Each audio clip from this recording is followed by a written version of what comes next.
تو حدیث شریف میں حضور صلی اللہ علیہ وسلم نے فرمایا من عاد لی ولیا فقد آذنتہ بالحرب. جب انسان اللہ کو ہو جاتا ہے پھر اگر اس کے ساتھ کوئی گڑبڑ کرتا ہے تو اللہ کا ارشاد اعلان ہے کہ میرے دوست کے ساتھ دشمنی میرے ساتھ جنگ ہے. میرے دوست کے ساتھ دشمنی میرے ساتھ.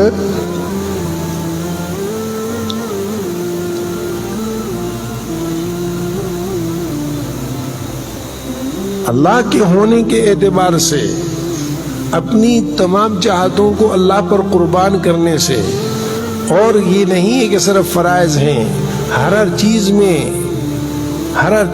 اللہ کا قرب حاصل کرنا، نوافل میں بھی مستحبات میں بھی ان کی رعایت کرتے ہوئے جب آگے بڑھے گا تو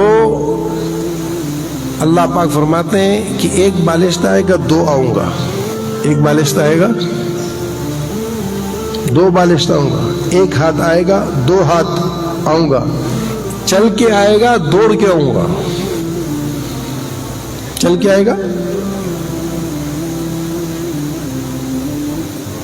اتیتو ہر ولا کے الفاظ ہیں، ہر ولا اتیتو ہر ولا، میں دوڑ کر آؤں گا.